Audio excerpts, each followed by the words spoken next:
Okay.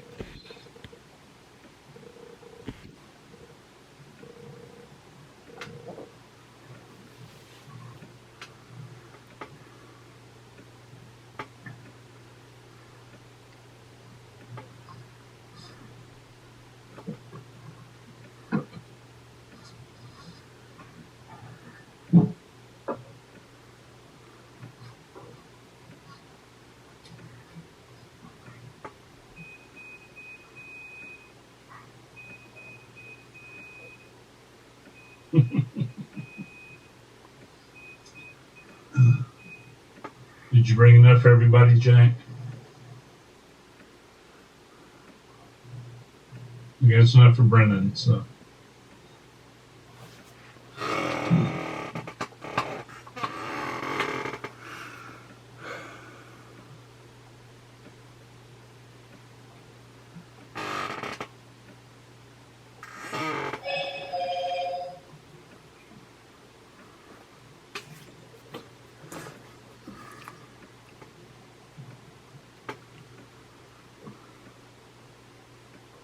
Gonna wait a couple more minutes to see if Dennis catches up with us.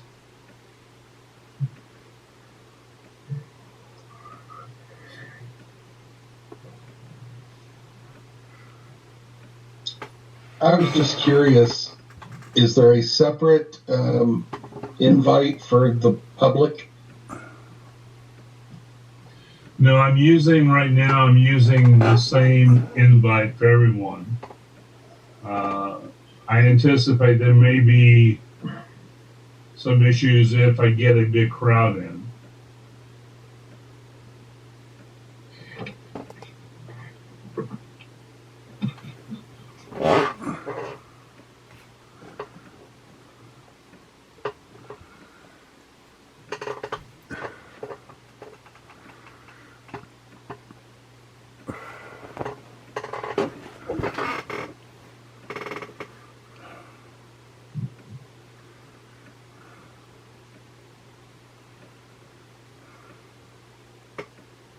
Waiting for Stephanie Bowie to come online. Looks like she's trying to get online. Hi, I'm here. Okay. Good evening. Good evening, Stephanie. How are you doing? Good, thanks. Not going to go video with us?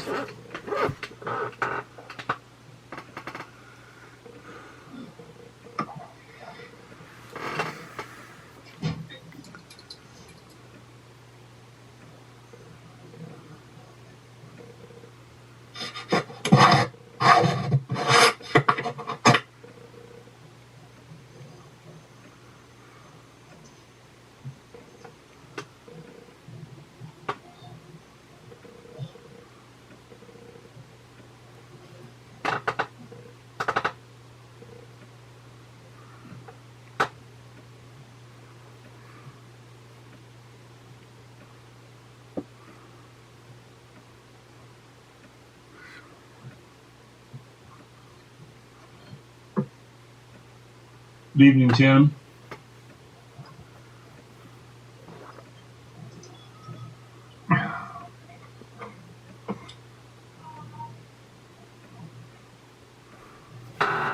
How are you?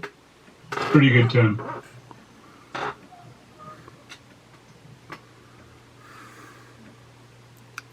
Sean, are you online? Yes.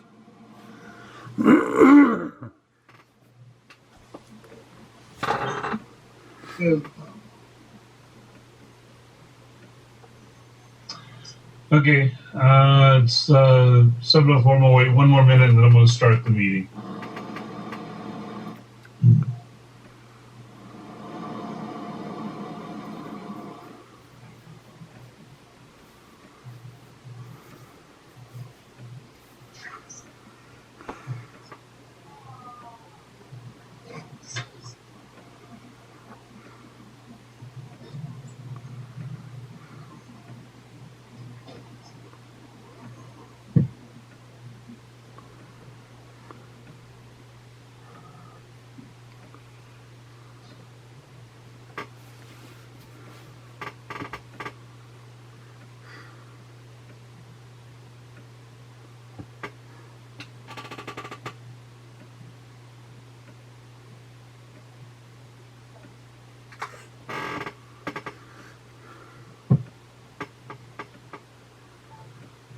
I don't see anything keeping you from being able to unmute, Brennan. Yeah, whenever you invite me to unmute and then I go to mute to be courteous so I don't interrupt anybody else, it says the host has to let me unmute again. Okay. So I don't know what the issue is, but just a technical probably glitch. me. I still have training wheels on this thing. Yeah, no worries. Just letting you know what's going on. Okay. All right, let's go ahead and kick the meeting off. Let's do our flag salute.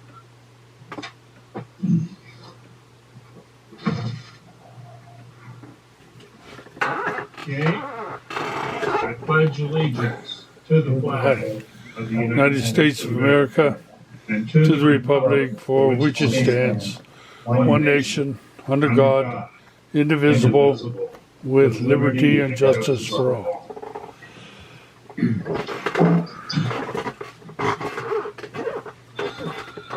Okay. Roll call of officers. Brendan Riley, here. Donna Morris, here. Jim Johnson, here. Lisa Sanchez, not here yet. Dennis Schaffner, not here yet. And Director Sinine McArdle will not be joining us tonight. She's got some technical difficulties with her equipment. And then Chairman Bill Parkman. Okay, has everyone had an opportunity to take a look at the agenda?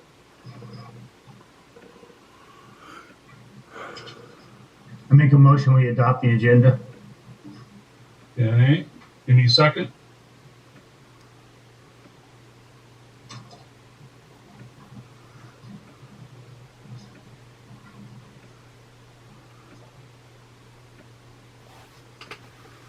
I don't know why it's going back and locking up. Second by raising your hand, waving your hand. Yeah. You second it, Donna? Okay. All in favor? Aye. Okay, 2, 3, 4. Okay. Any opposed?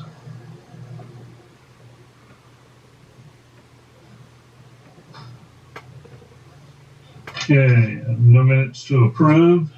There are no community leaders have checked in yet. Except for Jack Miller. Jack, would you like to go ahead and give us the Chamber of Commerce report?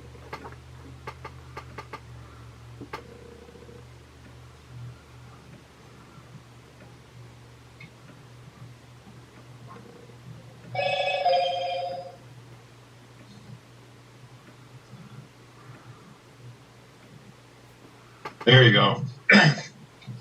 Yeah, you have to unmute me on your end, actually.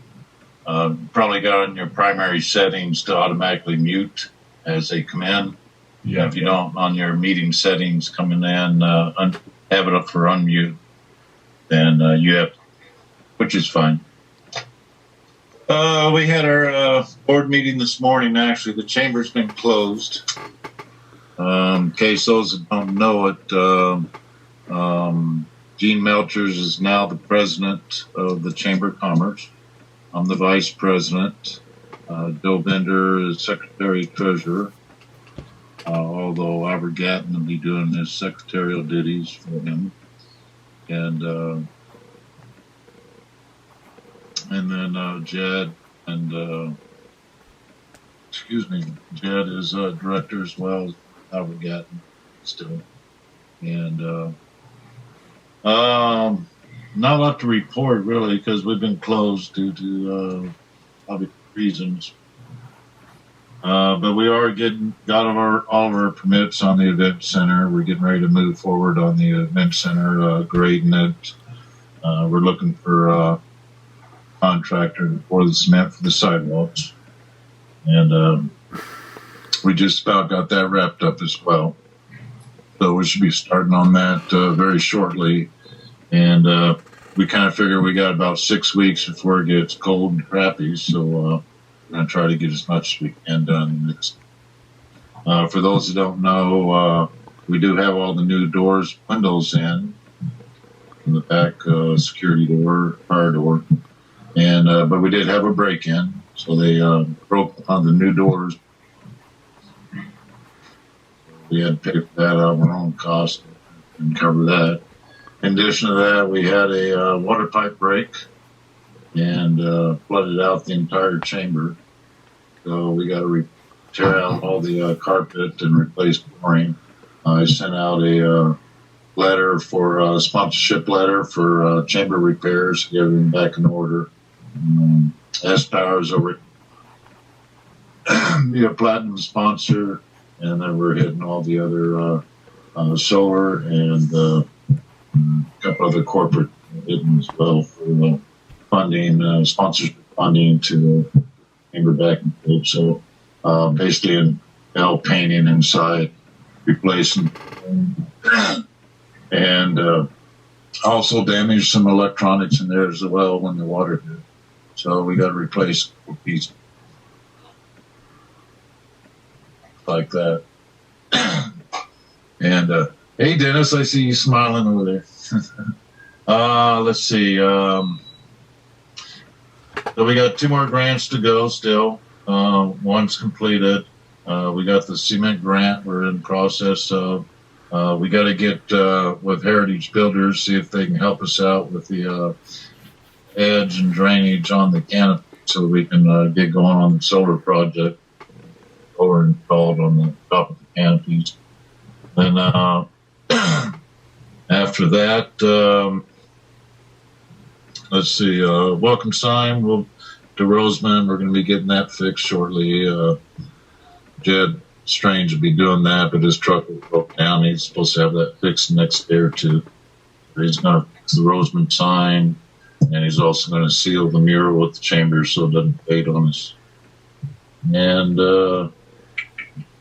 I think that's pretty much it for now. Anybody have any questions? If you do, raise your hand and Bill can unmute you.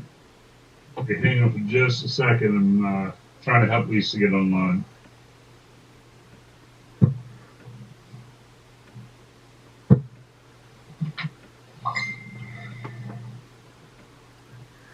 Yeah, I guess nobody had any questions. I don't see anybody raising hands, so that's pretty much it for my report. Alrighty, thank you, Jack. Emma Valley citizens for responsible use of water. Randy?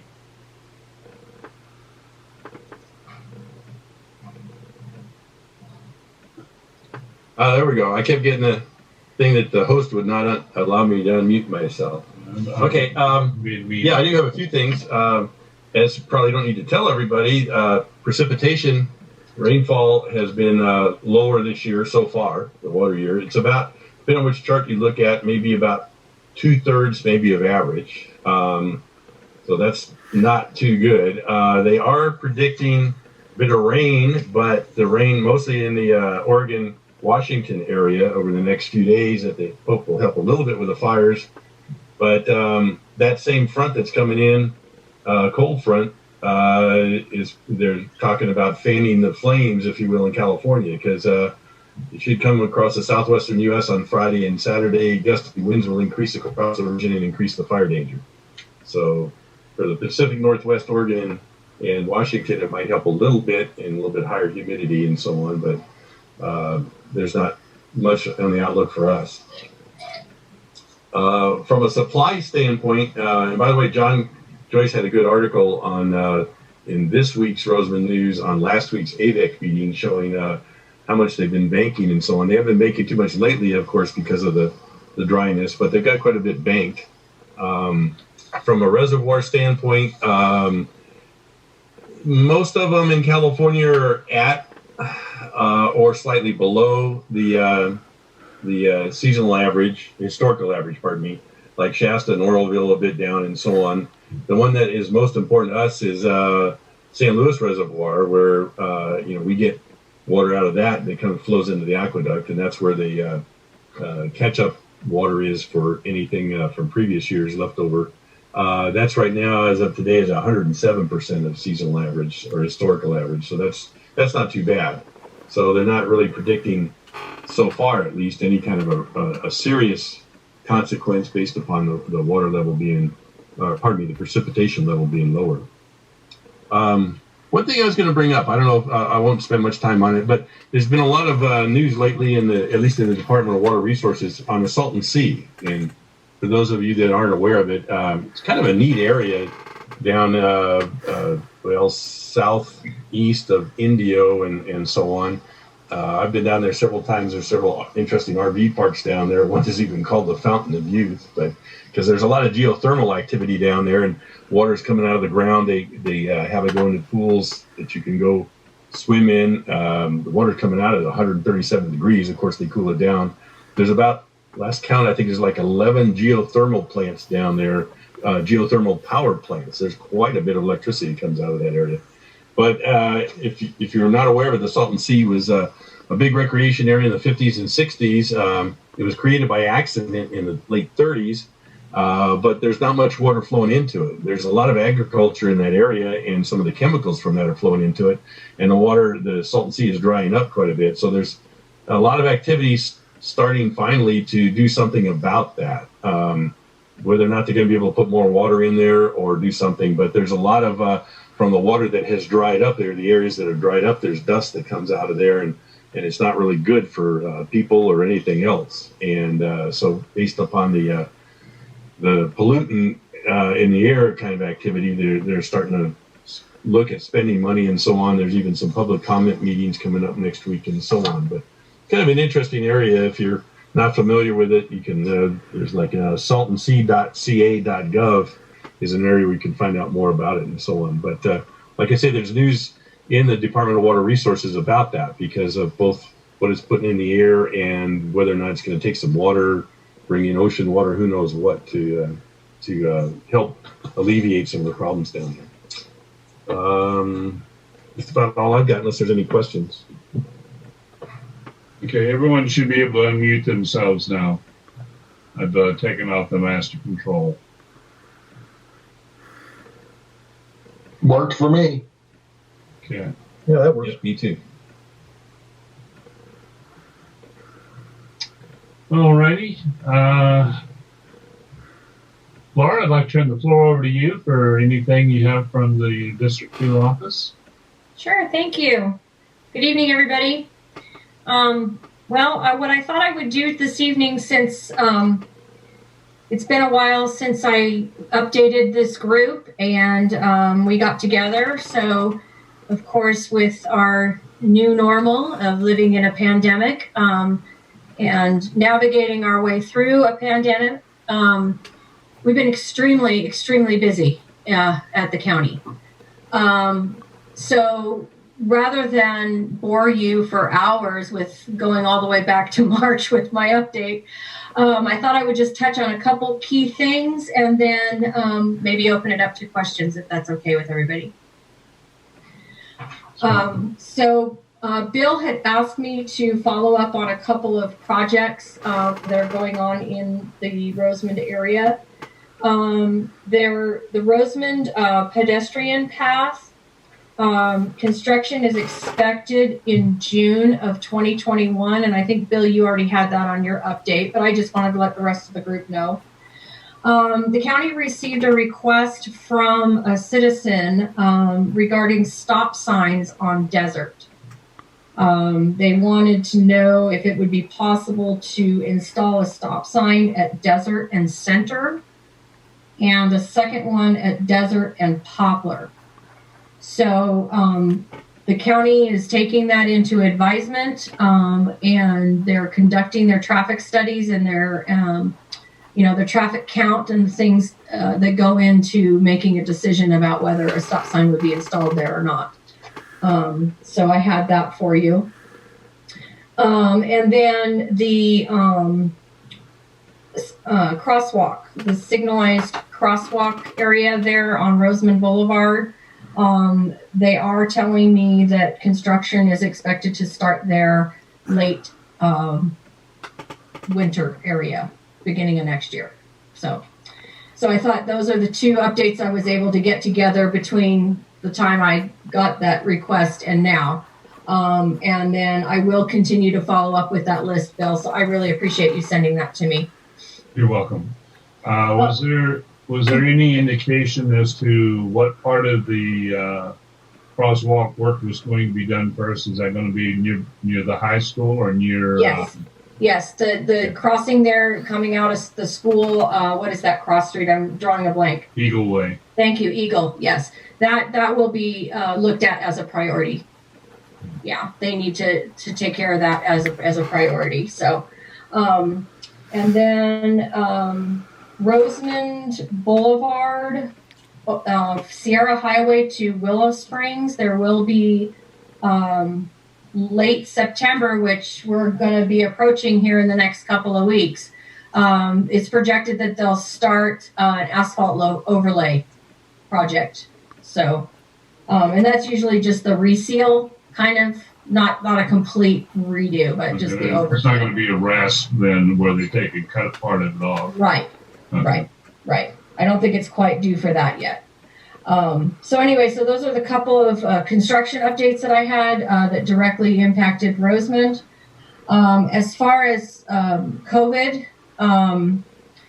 Supervisor Scrivner has been working very, very hard for small business owners, advocating for them. We've been growingly frustrated with our governor's office because, frankly, they move the goalpost daily. And Kern County Public Health is doing everything that is required of them to meet the parameters. We're right now in what they're calling the purple zone, and that is why we are having to do outdoor dining, things like that. You know, our libraries are closed, our movie theaters are closed, our gymnasiums are closed. And we, last week, met the criteria to move into the red zone, which would allow places of worship to open with social distancing guidelines in place, gymnasiums, movie theaters, indoor dining at 25% capacity, things like that. That's all in the red zone. And the day that the health department came out with the numbers and said, we're there, the governor moved the guidelines. So we are now not qualified to move into the red. And he's basically penalizing counties, and Kern is not alone. There are other counties in the state that are facing this issue. They're saying that we're not doing enough testing. And the argument that Supervisor Scrivner and the rest of the board is going to Sacramento with is, if you don't have symptoms and you a voluntary process, why would you volunteer yourself to take a test? But the state feels like we're not running enough tests. So that's something that Supervisor Scrivner is working very closely on. In fact, Monday of this week, he had the opportunity to sit down with the Surgeon General of the United States, Dr. Jerome Adams, was in Bakersfield. And Supervisor Scrivner and Supervisor Maggart collected a lot of small business owners from all different types of businesses, and they all had the opportunity to sit down at a round table with Dr. Adams. So that was a very wonderful opportunity. Dr. Adams is very impressed with what Kern County has done and the protocols that Kern County has put into place.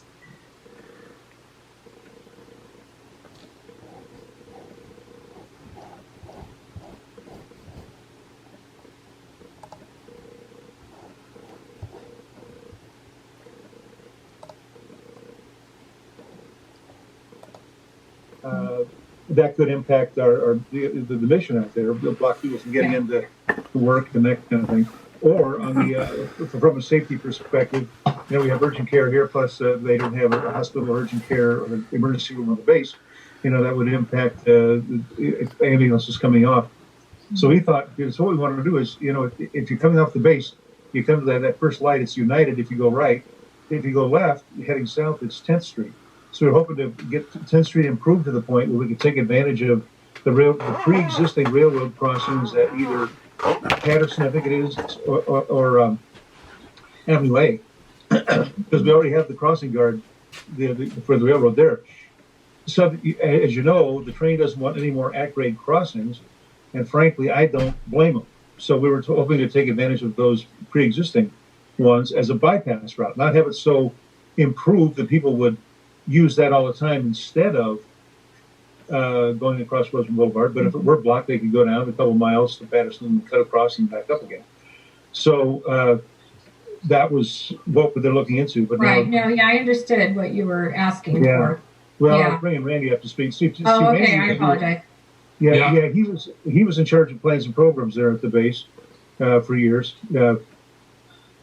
Yeah, I would think there'd be sufficient justification, but I don't know who took over for David Smith. I would think by now they would have named somebody.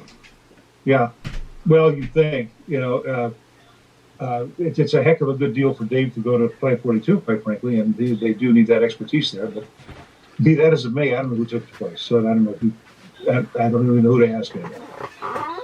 I don't know either at the moment, but I would think there'd be sufficient justification for the base to get funds to do that. Yeah, well, that's what I'm thinking. But have you heard of that pot of money before, that DOD pot of money for base access stuff? Not that one. I mean, I've heard that there was, and maybe it was the same pot that they were trying to use for that 58 thing. That was a number of years ago that was proposed to same pot. Yeah. Same money source. Okay. Okay. But Dave had said, well, that one failed. He thought that this one, based on all the criteria, would meet it. But I haven't anymore. And then COVID set in. And near as I can tell, the whole thing with COVID setting in, that's all Laura Lynn's fault anyway. It is. Just saying. Okay, well, let's go ahead and move on to other things, unless there's any other questions for Laura. Anybody else come back? Thank you, guys. Thank you for all your effort. Okay. Any community announcements by anyone? Yeah, Bill, I was going to bring up something. Okay.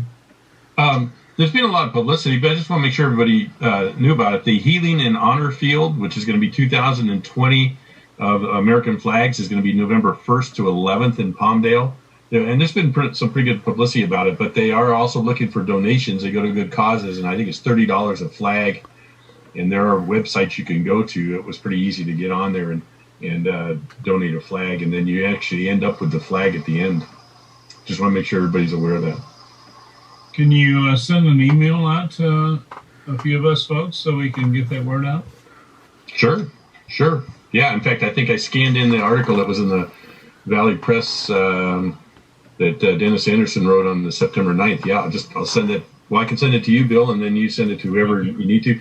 There was something. Well, not only the Valley Press. I think John had something in it was an article or an ad. I can't remember which in the Rosamond News too. But I can forward at least Dennis's column. Sure. Okay. Thank you. Okay, let's go on to the business. Well, now there was also an article in the paper about the virtual air show. So the weekend of October the 8th, there's going to be a lot of flying around. It was and again, it was the Analytical Press that had that, but and it wasn't Allison Gatlin. It was the other gal that writes for him. I think it was Judy Drake, because there's a lot of there's a lot going on earlier in the week. There's 4 days worth of virtual activity also, including we're going to do the STEMposium in the afternoon. Each of the 4 days for about an hour also. And there's a lot of students that are signing up for that and so on. And public is able to sign up for that too. Of course, the thing that impacts us directly is there's going to be a lot of flying now. So just so that people get the word that we'll have a lot of aircraft in the air buzzing around. And it's all for virtual for that air show. Yeah, that article did have some details in there about which cities are going to be over which of those 2 days that they're going to be actually doing the flying. So. Yeah, there was like an east route one day and a west route the next, or something like that. Something like that. And they listed each day which cities they would be over to. The only criteria I had was that if they could provide as much noise as possible to speak for those who might be living up there, that would be great. The sound of freedom. Hey, the sound of freedom, exactly. Yep. Bring it on. Yeah. All right, let's go ahead and move on to the business meeting. We need to staff up for a disaster preparedness committee for earthquake, fire, and/or civil unrest. We talked about that back in March, that we were going to start doing something with that, and of course, we had some life get involved. So, if anyone's interested in heading that up and volunteering to do that, we'll get you a couple of other council members to be with you on it. I'd like to have 3 people involved in that. And it'll be a good opportunity to get this going. We've obviously seen quite a few events here this summer that indicates maybe we need to give this some level of attention. This is Brennan. I'll be willing to head that up. Okay. Oh, Brennan, was that you that spoke up? Yep. Okay. Yeah, All right, Brennan. I'd be happy to work on that. Okay, Brennan and Dennis.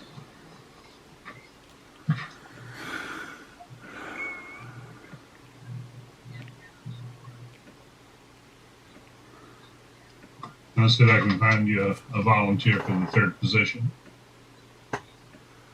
Okay, stand up with the street lighting committee. This is actually one that's kind of held in abeyance because our CSD has started going around converting street lights from the pale sodium to LED.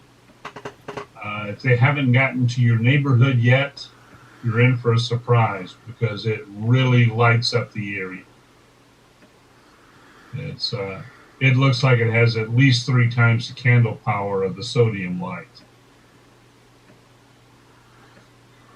Okay, stand up of committee for the Rosamond Municipal Advisory Council 15th anniversary, which is March 6, 2021. I'm going to volunteer for that committee. I'd like to have a couple of folks also pitch in on that. And for you, Laura, I'd like to kind of get a feel from District 2 as to what we can and cannot do. No problem. And, I'll get a report to you. And if there is a budget that could be used. That's an interesting question. I expect with all the other things that have gone on this year, that might be kind of doubtful. No, but we can maybe help with at least, monetary, fundraising and things like that. So okay. I'll help you guys with that as much as I can. Okay. Yeah, maybe $20. Not for a cake. Okay, and the last one is adjustment of Rmac boundaries. I sent out quite a few things today. I don't expect anyone to have actually taken a look at them today. One of them is a zip code map for 93560. Also a District 2 map. And I've also overlaid on the District 2 map the historical and the current and possible future boundaries for Rmac. A question did come up as to whether I was trying to establish new town boundaries, and that's not really what I'm trying to do. This is just area of responsibility at this point in time. Because one of the things I'm finding is I don't think anyone really knows what the boundaries of the town of Rosamond are. We talked about it a little bit at their special meeting. I have come across all the variations of it from the initial one, which occurred in March of 2006, which is east boundary Edwards, west boundary 60th Street, north boundary Dawn Road, and south boundary Avenue A. And then sometime between then and 2013, it was moved out to 90th Street West. 90th or 190th? 90th. That was prior to 2013. It was between 2006 and 2013. I haven't seen the document that made that adjustment. All I know is if you look at the zip code map, you will see those as the boundaries for the town of Rosamond. Then in 2013, the boundary lines were adjusted out to 190th Street West.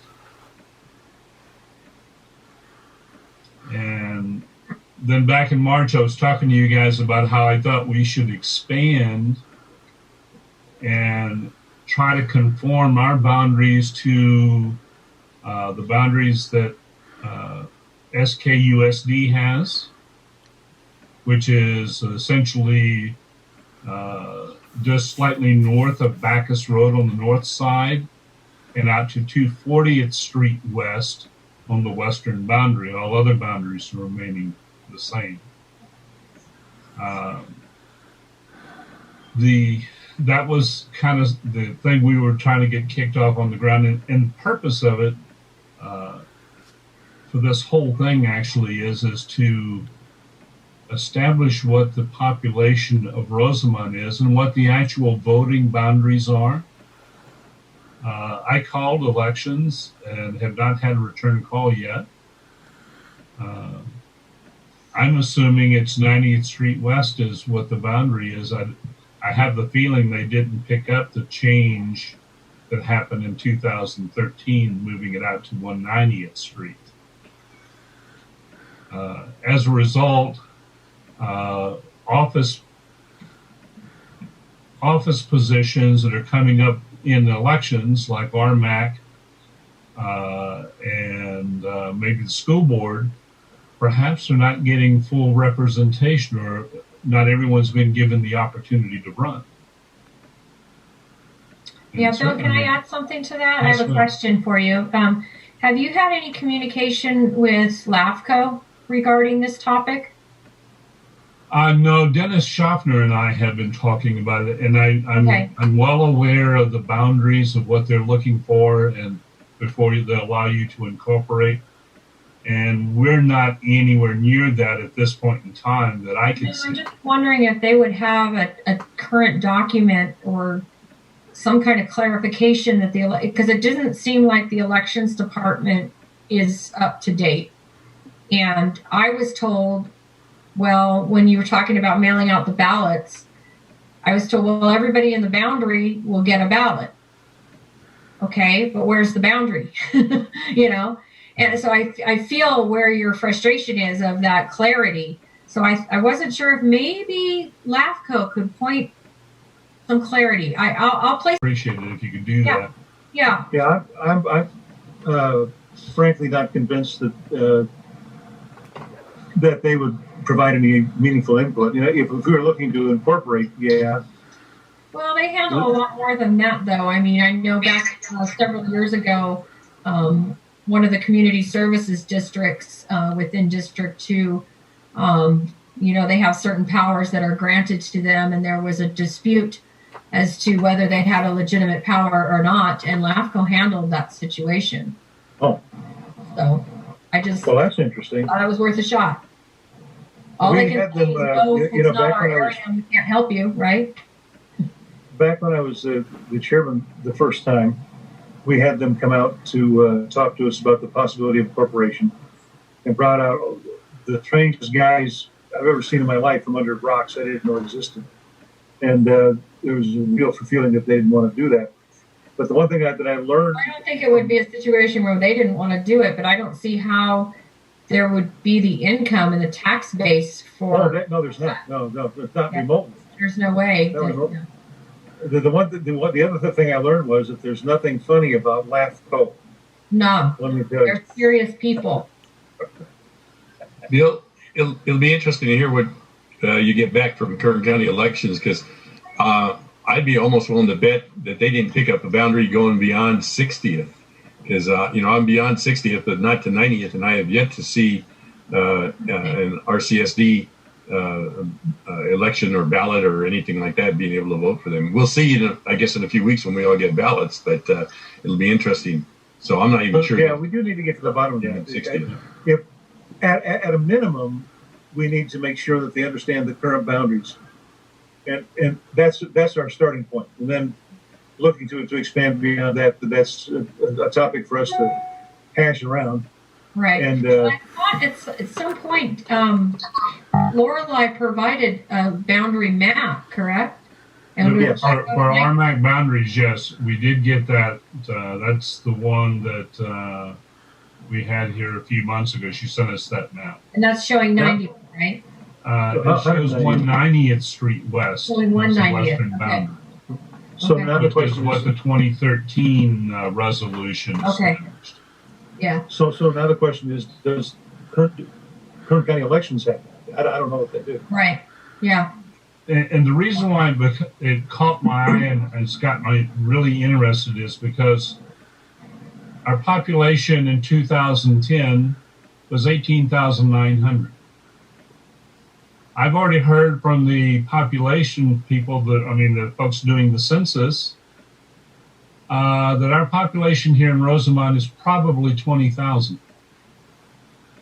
I find it awfully hard to believe, and in 10 years' time, we've only grown by 2,000 people. Yeah. We've had several developments put in during that period of time. So that's why I think the boundary line is not the same depending on who you talk to. Everybody has a different interpretation of what the boundaries are. Mm-hmm. Yeah. So who's the end all be all? Yeah. Interesting. So we need a form of to stand up a committee for that. Or do we? Well, I put out a little bit of information there, Dennis, but I can certainly use the help on things if somebody wants to call someone. Laura's going to call LAFCO and Forest, and maybe they can share something. Yeah. Let me make some calls next week, and I'll email a report back, and then you guys can decide from there. Okay. Okay. But just so nobody gets excited, and we're not looking at expanding Rosamond city limits because we don't have the You money. don't have a city limit. We don't have money because we We're not don't have a a city. Village. Village Boundary. limit. There you go. Village, the village.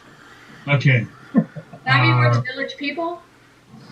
Alrighty, all Village business, our office, there's no new news on that, Laura, but it would be nice to know that we're still somewhere on someone's tickler sheet about getting furnishings for our office in Hummel Hall. Yeah, and unfortunately, I think it comes down to budget. It comes down to prioritizing things, and just due to COVID-19, we're looking at a $50 million shortfall. So times are tight. Okay, we'll take that out of Dennis's petty cash. Yeah. Randy, But that's Randy not can to tell him say- to check right now. Right. Well, and it's not to say that we wouldn't be able to take advantage of an opportunity of, unfortunately, maybe someone not surviving the pandemic and needing to get rid of their furniture. I mean, I hate to say it that way, but that's the new reality that we're living in. And, maybe we can keep our ears open. Yeah, there was some talk a few months ago in the District 2 office about getting some used furniture for us, and we don't have a problem with that. Yeah. It's just something serviceable. Yeah. Nail keg and a sheet of plywood, whatever you got. Why don't you just build it, Dennis? Yeah.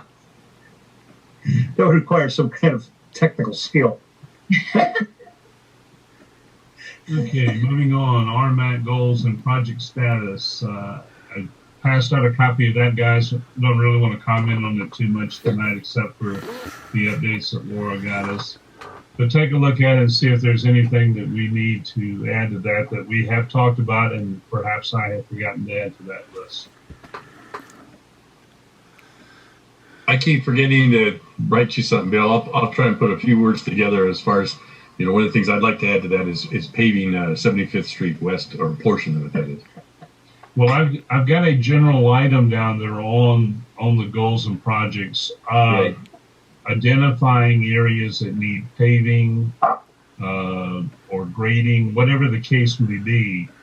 We have a lot of candidates of things, and there's also some new roads that would be nice to put in. I'd like to see part of Dawn Road paved myself. Can't imagine why you're interested in 75th Street, Randy. Yeah, I'll send you some details, Bill. Can't imagine. Moving on to new business, nomination and election of officers for 2020. Dennis, before we went out on hiatus, you had brought up the fact that we needed to have done an election earlier this year, and we didn't do it for one reason or another. I guess maybe my Napoleon complex was working at that point.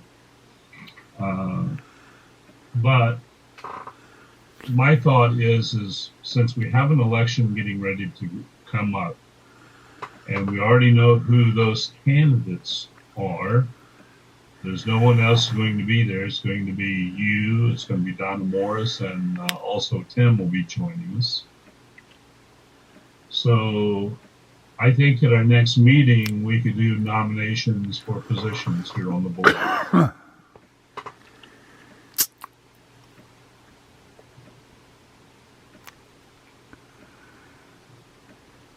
Did we go mute again?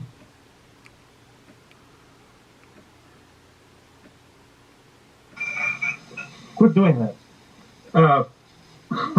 Just the dog, I'm telling you. The dog, okay. Very smart dog. I would think, with the since we're the year is the way it is, I think to carry us through, just a motion to continue the officers as they are for the rest of the year, and then we'll take it up again in January when the new folks come in, if they want to, just to reaffirm it. I'm happy with the officers the way they are. I just think it needs to be in the minutes. Are you making that a motion, Dennis? Yes, I move that for the balance of 2020 that we keep the officers the way they are in the agenda for tonight. Okay, through the rest of this year. To second that?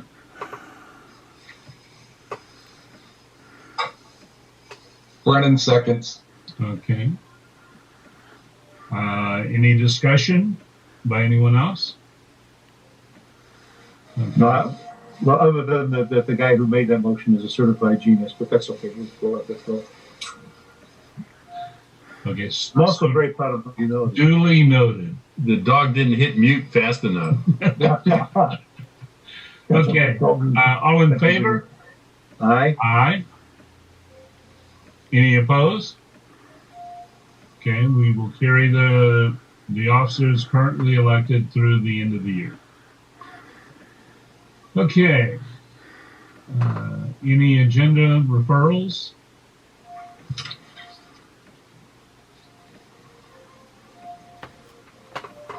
Nothing new for me.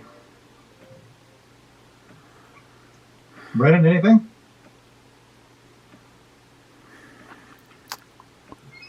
Yo, Brennan. Yeah, it wouldn't come off mute for some reason. I don't have anything. Thank you. Okay. Okay. And I don't have a dog to blame it on. I got.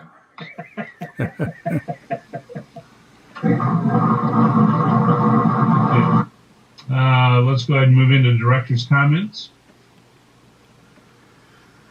Dennis? I'm sorry, go ahead. Director's comments, do you have any? No, we need to look into how come we all got thrown out of here. I don't know But so that when we do this meeting next month, we don't have to go through the re-logging in again. Well, You know, I think I'm going to go to them and find out why, as a paying customer, I get preempted like a non-paying customer. I've already paid for a year's subscription. And you already told them that the check's in the mail? I did it by credit card. And I just got something that popped up at the top of mine, just remaining meeting. I saw it on my screen saying I'm running out of time again. Yeah. Okay, Brendan, do you have anything? No, just glad we could actually hold a meeting 6 months later. Like to see some of the proposals get pushed through. I know Laura Lynn gave us some updates as to when we can expect things to happen, but it's just good to be trying to do something again. All right. And just a special thanks for Laura to taking her time out. And I noticed someone from Kern County Council snuck in on us over Yeah, there. Stephanie there, right there. Yeah, there she is. And John, sure glad you were able to join us tonight. You look as mean as ever, let me tell you. Junkyard dogs are cowering.